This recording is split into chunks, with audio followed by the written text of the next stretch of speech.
Well, welcome back to our Win Talk Radio with Mark Mink today. We're talking about the Florida Human Life Protection Amendment, and we were in the midst of Janika had asked a question, and Mark is about to read the amendment that the pro-abortion people have. So I'm sorry to have cut you off there, Mark, but we had to take a break, and so go ahead and read that.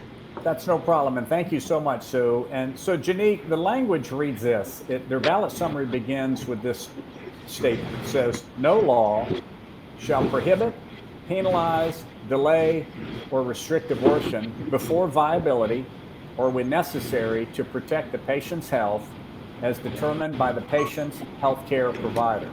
So let's break that down into two parts. We want to address from the point of conception when life begins to the point of viability during the pregnancy, and then we'll address the second part.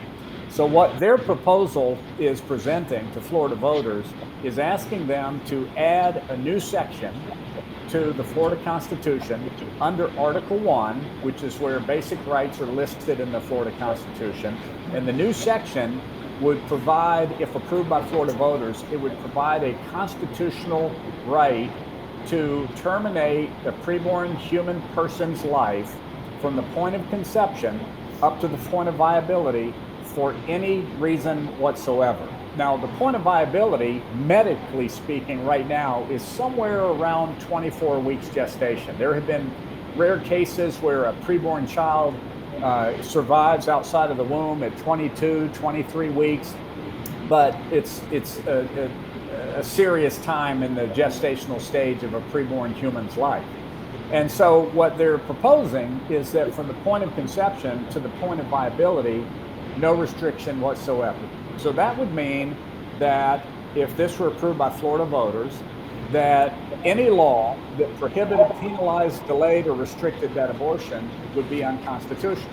So a 6-week abortion ban, a 15-week abortion ban, a 24-hour waiting period, probably ultrasound laws, anything that restricted or hindered that would be unconstitutional, and it would just pretty much allow for that abortion up to that point with no restriction. Now, beyond that, it then says, or when necessary to protect the patient's health as determined by the patient's healthcare provider. Now, we're in a new, brave new world, right?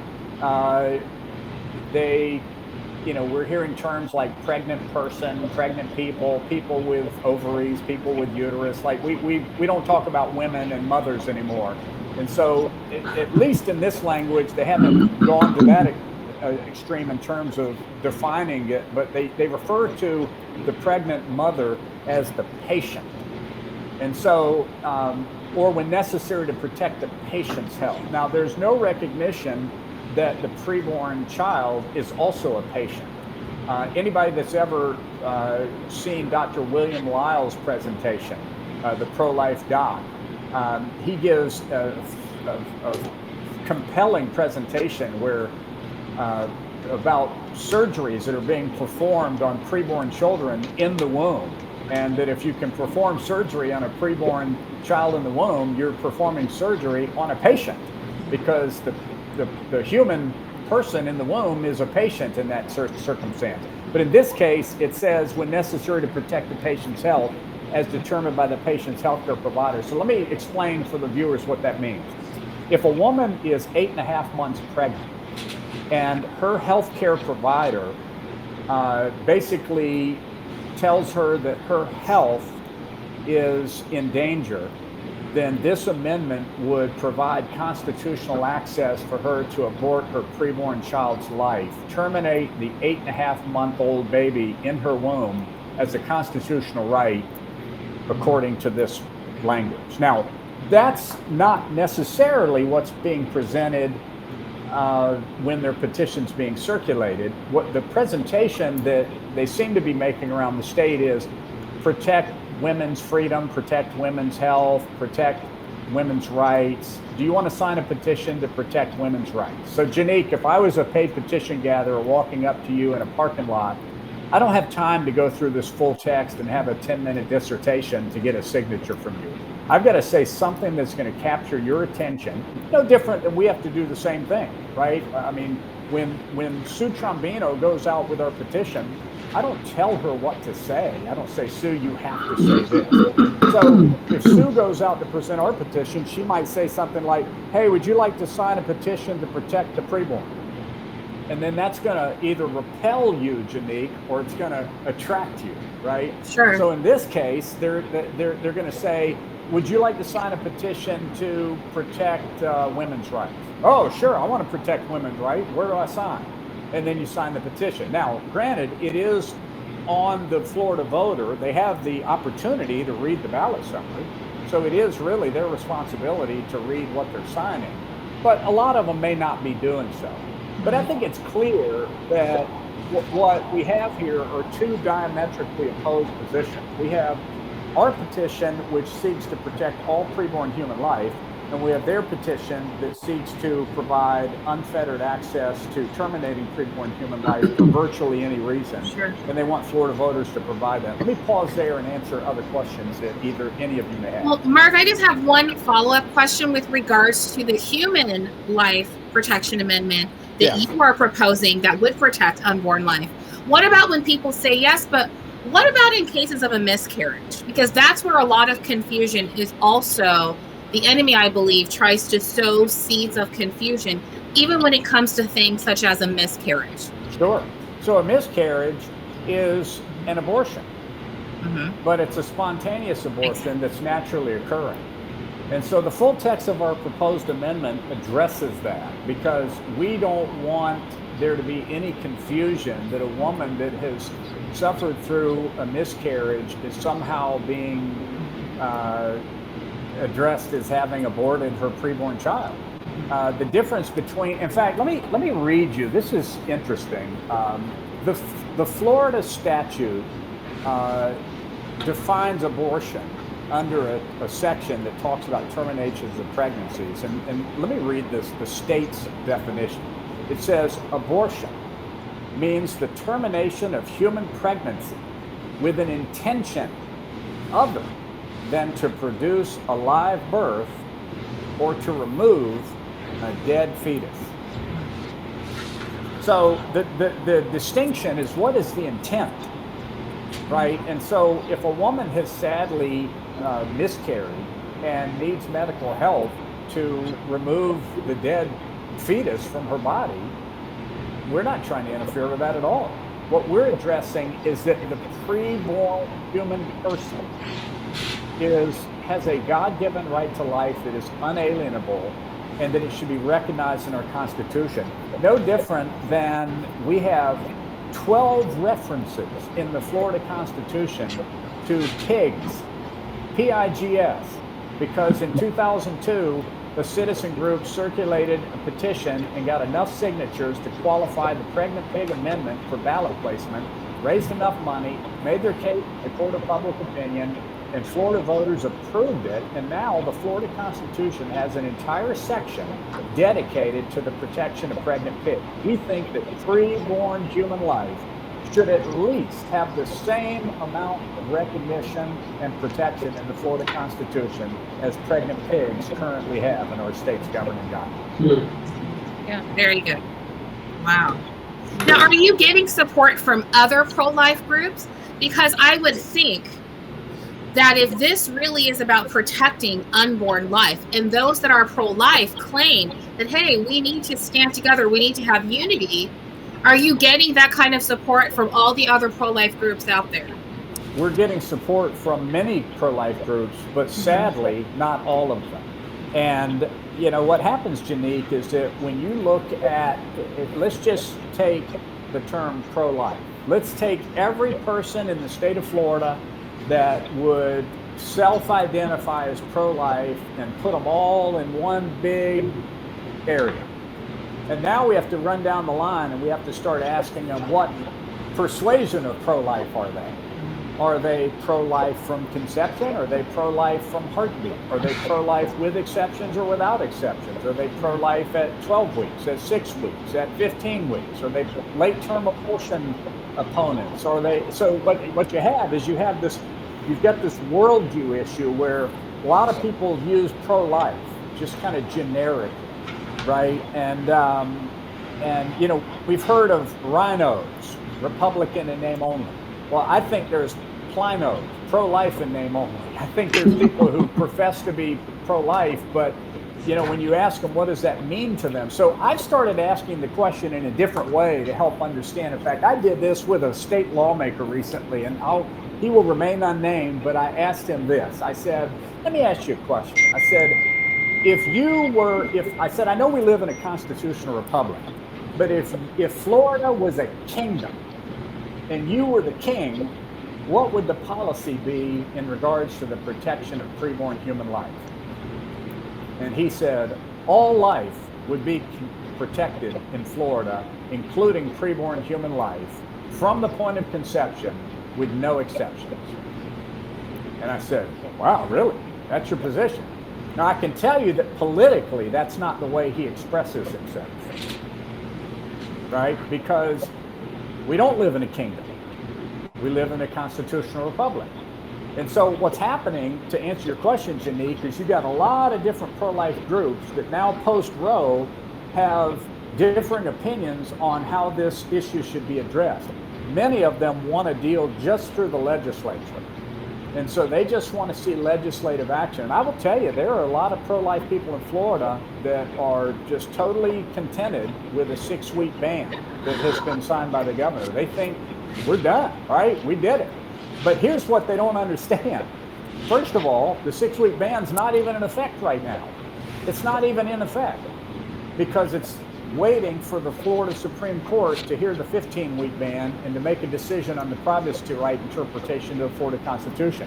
The second thing many of them don't understand is that there is data that shows that in Florida, of the 82,523 abortions that were performed last year, that about half of those were performed at or before 6 weeks gestation.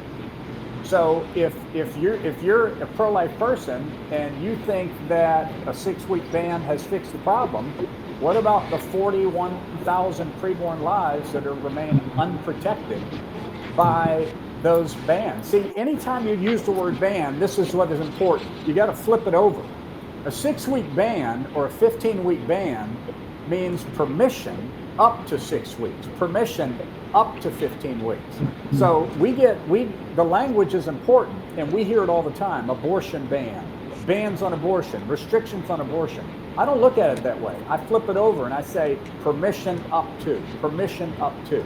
So the 15-week ban that was signed into law last year was permission to terminate preborn life up to 15 weeks, which meant that 95% of the preborn children of abortion-minded young women were unprotected by the 15-week ban, which is why we've had 4 million abortions in Florida since 1973, and this year we could have the highest number we've had in the last 50 years. Last year was the highest in 14 years. So here we are, the free state of Florida, and we're third place in the nation behind California and New York, and we're the #1 red state in abortion deaths in the United States. And we call ourselves the free state of Florida, and we could have a historic high this year based on our current legislative position. What do we do with that as pro-life Floridians? And so I'm drawn to Proverbs chapter 24, verse 11, that says, rescue those being led to the slaughter. It doesn't say rescue some of them. It says rescue those. So that's all of them in my mind. So anyway, Janique, Terry, what other questions do you have for me in the time we have remaining? I'd like to ask you a quick question. Why is it that people want to do more legislatively than constitutionally? What is the purpose of that? Well, that's a loaded question. Because, well, I will tell you this. Fundamentally, I believe in our constitutional Republican form of government, right? Like I want the legislative body in Florida to address this issue. I think it should be addressed legislatively. I think that our elected representatives should go to Tallahassee and debate this issue and have hearings on this issue and then make decisions. But what I see often is I see politics get involved. And I see that even when we have massive supermajorities in our House and Senate that would by and large profess to be pro-life, we don't see corresponding legislative action on that front. So let me give you an example, okay? The 6-week ban that was signed into law has a trigger attached to it that says that it doesn't go into effect until 30 days after one of a couple things happen, the most likely, which is the Florida Supreme Court hearing the privacy rights issue later this year. Well, they didn't have to put a trigger in it. They could have just had it go into effect on July 1st, but they built it with a trigger in it. And that's not, I'm not in the Florida legislature, so I didn't have anything to do with that decision. But how many lives are going to be lost between July 1st and the end of this year by virtue of the fact that it's got a trigger in it? So, when you look at legislative action, and I don't want to get too far off track with this. I guess the point is, when you look at legislative action, if the Florida legislature came in next year and just doubled down and said, you know what, it's time to stop killing preborn children in Florida, and they proposed a bill to protect all preborn life from the point of conception, they could pass that in the House and Senate if they had enough votes to do so. But what would happen 2 years later, or 4 years later, or 6 years later, or 8 years later, when the legislature had changed and there were a different group of lawmakers and a different governor? They could come right back in and they could pass something to do the exact opposite. So these important life and death issues need to be in our Constitution. Now, you know what doesn't need to be in our Constitution? The protection of pregnant pigs. Pregnant pigs should have been dealt with legislatively, not constitutionally. But we live in a state where we have the option of engaging in the process. So I got to hand it to them. They were passionate about it, so they decided to do it constitutionally, and it worked for them. So the issues of life and death need to be dealt with constitutionally. They need to, see, the Constitution, the purpose of the Constitution is to govern those that govern us. The Constitution restrains the legislature. It tells the legislature what they can and cannot do. And so issues that deal with life and death need to be dealt with constitutionally. Then when the legislature meets, whether they're Republican, Democrat, pro-life, pro-choice, they're constrained by the language of the Constitution. And that's why I believe that we need to amend our Constitution to protect preborn human life. Now, it also requires 60% of Florida voters to approve it. That's the tallest hurdle we have to clear. That's taller than the hurdle to get on the ballot. But yet we would have an opportunity to make the case in the court of public opinion and have the debate. Too often in the state of Florida, the debate was not happening. For years in the state of Florida, these bills that would have protected preborn human life were not being considered in committee. They were not being scheduled for committee hearings. They were not being given the ability to end up on the House or Senate floor where they could be debated by our elected lawmakers. Now, recently they have been. But the outcome has been that we become a haven state and our numbers are spiraling upward because now we're the state in the Southeast that is the most permissive in regards to allowing preborn children to be killed in the womb, which is why our numbers are rising. So we have a crisis on our hands that we have to address. So, in the last couple minutes that we have left, actually a little over a minute,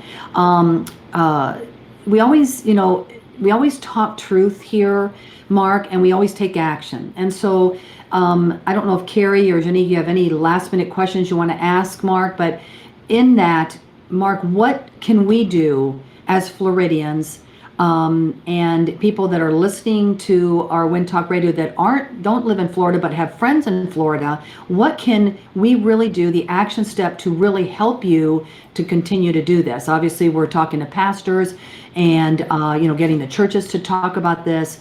And all I can say is, but God. But what is the last minute? What can you say to us? Or Carrie, Janique, you have any last minute questions to ask? Or Yeah, that was my question about where can they get the ballots? Where can they donate? What can they do? Thank you. So first of all, thank you for the opportunity. I'm going to talk really fast to fit in these action steps in the remaining seconds we have left. HumanLifeFL.com. HumanLifeFL.com. Anyone in the United States can go to that website and contribute to our effort financially. They do not have to be a Floridian to contribute. There's no contribution limit. They can help us financially. But Florida voters can sign our petition, and the petition is on the site. And anyone in the country can go to the site, download that letter to the Florida church, or send the link to their friends. We've got to get this letter in front of pastors. If we can get the thousands of pastors in Florida to read the letter from Eric Metaxas, to go to our website, to see the problem, the crisis we have, and the simple solution to it, and engage, there's still time to get enough petitions to qualify for ballot placement. And then everyone listening to this call can pray. Pray for favor. Pray that we connect with those around the state that are like-minded on the issue. Pray that we get enough petitions to get on the ballot so that we can make the case in the court of public opinion and help see hearts and minds change so that when they go to vote in November, they vote the right way, and we can amend the Florida Constitution to protect all preborn lives in our state governing document. That's awesome, Mark. Can you say the website one more time, please? Yes, it's HumanLifeFL.com. HumanLifeFL, short for Florida.com. HumanLifeFL.com. So we will have that also on the bottom of this post or this radio show. But what we just thank you, Mark, for stepping up to the plate and really following what God's called you to do. No matter how everybody else thinks, you're following God's calling, and we feel very honored to come alongside you, and we will do whatever we can to encourage people, encourage pastors to sign the petition. It doesn't take, it's just to get on the ballot, and then people can make a choice, and then right. Their choices in life become consequences or blessings. But at least, we can, hopefully stand before the Lord and he'll say, well done, because life is God's heart. Yeah. That's it. Life, he breathed life into Adam. And then our Constitution says life, liberty, and the pursuit of happiness. Right. You can't have liberty or pursuit of happiness unless you have life. Right. And so I just thank you for being here, of course, with Janique and Carrie. But also, I just want to encourage all the people that are listening, all of the different just different groups out there that maybe are not on board yet. I'm just really imploring you all to be kingdom builders, not castle builders.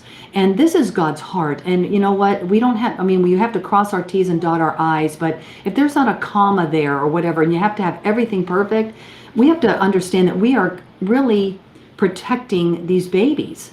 And that's God's heart. That's all I can say is, so let's just be kingdom builders, not castle builders. Let's work together in unity, because that's what God wants. Is He wants unity, as Carrie was praying before our show today about having unity, and just remembering that when we show up, we win. The Christian community has not shown up, and that's why maybe we've lost some things that we shouldn't really be losing. So I really implore everybody to pray, to go and help the Florida Human Life Amendment petition, and let's not get sucked up into the weeds and the minutia, and let's just be very clear. God is not a God of confusion, and so I know that we're all on board with you, Mark. We love life. Life is God's heart, and as Janique, has love. Love protects, and you can't have love without life. And so, right. Anyway, we just thank you all for being with us today. Go to womenimpactingthenation.org. You will be able to see this podcast and our Win Talk Radio on our website. And we just hope to see you next time, and click and like and share everything that we're doing, because we do believe in when we show up, we win. And we just want to bring back our country to God's glory and give Him the glory for everything. Yeah. So thank you for joining us, and we will see you at the next Win Talk Radio. God bless you all.